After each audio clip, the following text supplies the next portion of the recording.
আমি এখন দাঁড়িয়ে আছি বান্দরবান ৩০০ সংসদীয় আসন থেকে যিনি আসলে বিজয় অর্জন করেছেন সাসিং ফুরুজেরির কাছে। তিনি ধানের শীষ প্রতীক নিয়ে বান্দরবানের ৭ উপজেলা ৩৪ ইউনিয়নের যে ১৮৭টি কেন্দ্র রয়েছে প্রত্যেকটি কেন্দ্রে তিনি বিপুল ভোটে বিজয়ী হয়েছেন এবং মানুষের স্বতঃস্ফূর্ত অংশগ্রহণের মাধ্যমে এই নির্বাচনে যে সাড়া পেয়েছেন এই বিষয় নিয়ে মানুষের আনন্দ উচ্ছ্বাসিত আসলে বান্দরবান জেলা।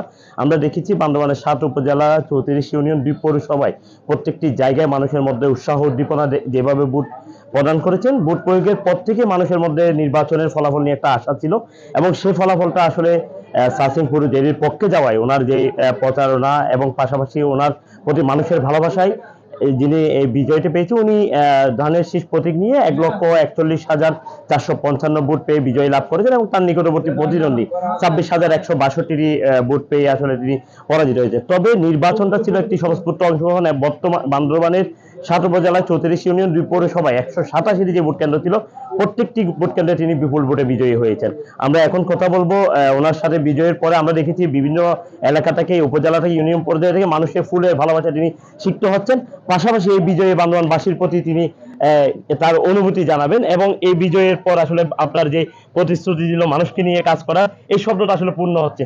এই জায়গা থেকে আপনার এই অনুভূতিটা আসলে বাংলার পার্বত্য জেলা হচ্ছে, আগেও বলেছি, সবসময় বলে থাকি, এটা আমাদের এখানে যে বৃহত্তর পার্বত্যদের যে 11টা জাতির সত্তা আছে, পাশাপাশি মুসলিম ভাই বোন, হিন্দু ভাই বোন, বড়ুয়া ভাই, অর্থাৎ 14 কমিউনিটি যেটা আছে, সেটা একমাত্র বাংলা পার্বত্য জেলা এই 14টা এটা অস্তিত্ব এখানে আছে এবং এটাকে মিনি চিরং হিলস বলা যেতে পারে।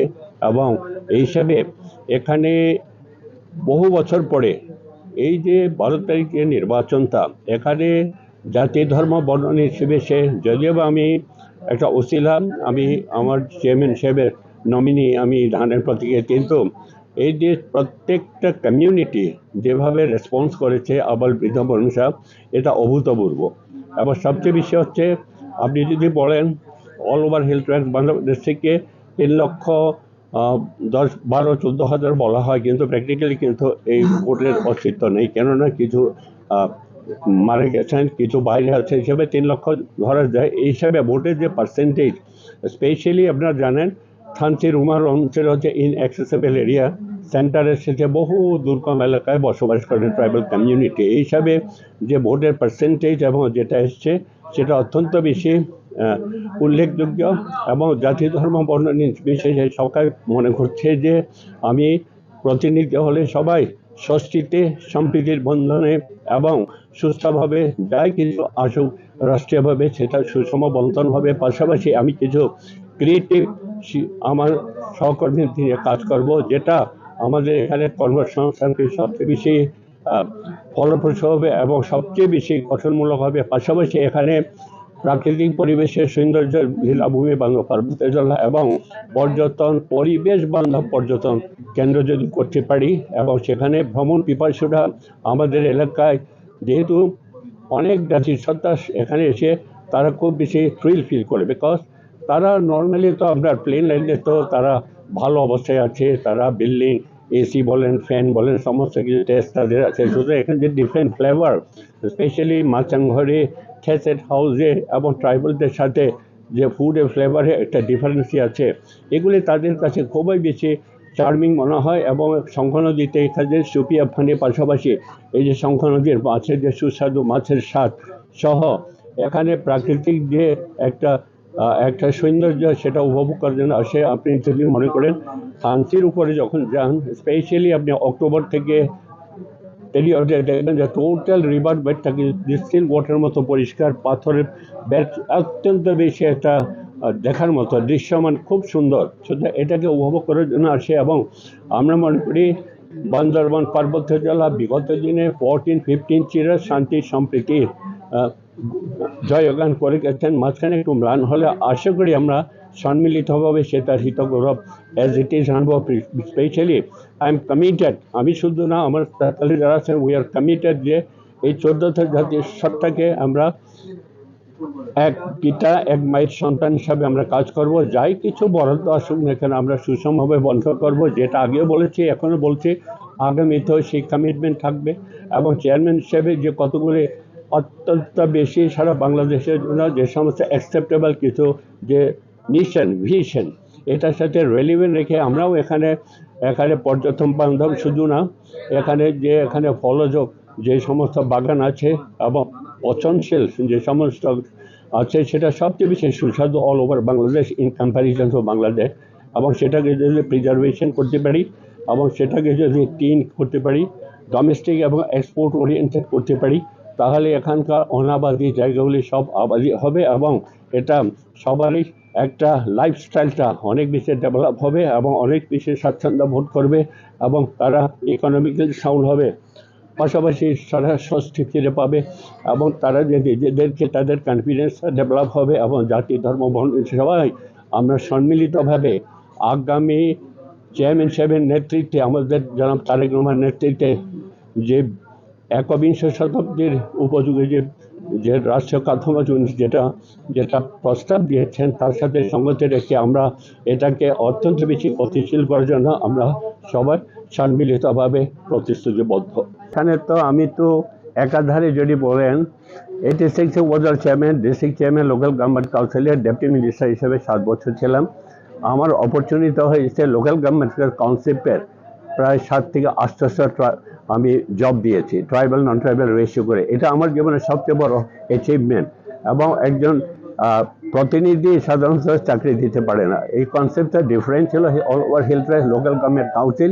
এটার জন্য এই অসিলে আমার সুযোগ হয়েছে ট্রাইবাল নন ট্রাইবাল আমি ফ্র্যাকশন করছি এবং নন ট্রাইবালের মধ্যে মুসলিম কোটা, হিন্দু কোটা, বড়ুয়া কোটা হচ্ছে, ট্রাইবালের মধ্যে রেসপেক্টিভ কমিউনিটি ওয়াইজ করেছি। কেউ বলতে পারবে না আমার সাথে যারা কাউন্সিলর আছেন আমার সাথে এক্সেলেন্ট, কেউ পরিচ্ছন্ন ছিল, যার ধরুন আমাদের টাইমে কেউ বলতে পারবে না যে সার্চিং প্রেজেন্ট বা যারা আছেন কেউ কোনো রকম কোনো অনিয়ম হয়েছে। এটা আমাদের সবচেয়ে বড় সম্পদ। নির্বাচিত হয়ে এটা আমার কাছে সবচেয়ে বেশি ভালো লেগেছে। আমি যখন উপজেলা চেয়ারম্যান ছিলাম সকল জাতিগোষ্ঠী আমাকে ভোট দিয়েছে, যখন ডিস্ট্রিক্ট চেয়ারম্যান তখন একই রকম। আমি মনে করি যে আমি বিএনপির একজন নিবেদিত প্রাণ একজন কর্মী এবং নমিনি, বাট ভেরি এক্সেপশনাল যে সকল জাতিসত্তা পার্টিসিপেশনের মধ্যে আমি আজকে এই যে বিপুল ভোটে পাওয়া, বিপুল বলবো এই কারণে যে আপনারা জানেন পাহাড়ে তো বিভিন্নভাবে পার্সেন্টেজটা রেজ করা সম্ভব না, বিকজ পাহাড়ে তো একটা সেন্টার থেকে 5-7টা 10টা পাড়া বিভিন্ন জায়গায় থাকে, এক রাত্রি আগে আসতে হয়। এই হিসাবেও তিল যে স্বতঃস্ফূর্ততা, এটা আমি মনে করি আমার দায়বদ্ধতা অনেক বেশি বেড়ে গেছে। এটা আমার রেসপন্সিবিলিটি অনেক বেড়ে গেছে। তাছাড়া দীর্ঘদিন পর আপনি দ্বিতীয়বারের মতো নির্বাচিত হয়েছেন। আসলে নির্বাচনে মানুষের স্বতঃস্ফূর্ত অংশগ্রহণ ছিল। সেই অংশগ্রহণের পরবর্তী সময়ে আসলে আপনার এই বিজয় বান্দরবানবাসীর পক্ষে আপনার কৃতজ্ঞতা। আসলে বান্দরবানবাসী তো যদি আমি বলি, আমি একদিকে পার্টির একজন নিবেদিত প্রাণকর্মী, আমার ফাদার শহীদ রাষ্ট্রপতি চেয়ারম্যানের একজন বিএনপির একজন দায়িত্বপ্রাপ্ত ক্যাবিনেটের মিনিস্টার ছিলেন স্পেশালি, তার পাশাপাশি হোল ফ্যামিলি আমরা বিএনপির রক্তে মাংসে গড়া একটিকে ইনভলভ বলতে গেলে। পাশাপাশি আবার I belongs to Raj family, senior citizen, এবং রাজ ফ্যামিলিটাকেও রাজপ্রথা, হ্যাডম্যান কারবারি, এই যে ট্র্যাডিশন, বিএনপির যে ম্যানিফেস্টোর পাশাপাশি বিএনপি যে মেইন থিমের পাশাপাশি আমি যদি রাজপরিবারের রাজপ্রথাটাকে যেটা গতিশীল করতে পারি সম্মিলিতভাবে, আমরা মনে করি এই এলাকার শান্তি, সম্প্রীতি, সংহতি এবং স্টেবিলিটিটা সবচেয়ে বেশি আমরা ভূমিকা রাখতে পারবো সকলের আন্তরিক সহযোগিতার মাধ্যমে। হ্যাঁ, ধন্যবাদ। আমি কথা বলছিলাম বান্দরবান 300 নং সংসদীয় আসন থেকে বিজয় লাভ করা বিএনপির মনোনীত প্রার্থী সাসিং ফুরুজ এরিশাদ। তিনি আসলে শিক্ষা, স্বাস্থ্য, যোগাযোগ সহ বান্দরবানের পিছিয়ে পড়া মানুষের অর্থনৈতিক সংকট উন্নয়ন এবং পানির যে সংকটটা রয়েছে দীর্ঘদিনে মানুষের সম্ভাবনাময় বিভিন্ন কৃষিপণ্য উদ্ভাবন থেকে শুরু করে মানুষের জীবন জীবিকা উন্নয়নে ভূমিকা রাখা থেকে শুরু করে সম্প্রীতির যে বন্ধন, বান্দরবানকে বলা হচ্ছে শান্তি সম্প্রীতির জেলা, এক মায়ের এক সন্তান হিসেবে তিনি যেটি দাবি করেছেন দীর্ঘদিন ধরে বলে আসছেন বা ওনার প্রতিশ্রুতি ছিল এক মায়ের এক সন্তান হিসেবে তিনি এই পাহাড়ে এই জনপদ পিছিয়ে পড়া অঞ্চলটাকে তিনি সামনের দিকে এগিয়ে নিয়ে যাওয়ার জন্য কাজ করবেন এবং তার নির্বাচনে যে পরিকল্পনা ছিল, তার প্রতিশ্রুতি যেগুলো ছিল, প্রতিশ্রুতি বলতে তার পরিকল্পনাগুলোকে তিনি বাস্তবায়ন করার জন্য ইকো ট্যুরিজম, শিক্ষা, স্বাস্থ্য, যোগাযোগ, কর্মসংস্থান এবং অর্থনীতি উন্নয়ন হিসাবে বান্দরবান জেলাকে সারা দেশের সাথে পরিচিত করা এবং দেশের উন্নত জেলাগুলোর সাথে তাল মিলিয়ে চলার জন্য ওনার যে অগ্রণী ভূমিকা থাকবে প্রত্যেকটি তিনি করে যাবেন। পাশাপাশি এই আজকের এই বিজয় তিনি বান্দরবানবাসীকে উৎসর্গ করেছেন, বান্দরবানবাসীকে কৃতজ্ঞতা জানিয়েছেন। তার এই বিজয়ের পাশাপাশি তিনি উন্নয়নের যে দীর্ঘ 17 বছর পর বিএনপির এই পথ চলা পার্বত্য জেলা বান্দরবানের 187টি যে ভোট কেন্দ্রগুলো রয়েছে প্রত্যেকটি ভোট কেন্দ্রে তিনি প্রথম স্থান অর্জন করেছেন এবং বিপুল ভোটে তিনি বিজয়ী হয়েছেন। এই বিজয়ে তিনি বান্দরবানবাসীর পক্ষে কৃতজ্ঞতা জানিয়েছেন এবং বান্দরবানবাসী সবাইকে দল মত নির্বিশেষে আগামীর যে সময়টুকু রয়েছে এই সময়ে তিনি কাজ করার প্রতিশ্রুতি এবং উন্নয়নের ধারা যে ধারাবাহিকতা রয়েছে সেই অগ্রগতিতে এগিয়ে যাবেন বলে জানিয়েছেন। ইয়াসিনুল হাকিম, চ্যানেল 24, বান্দরবান।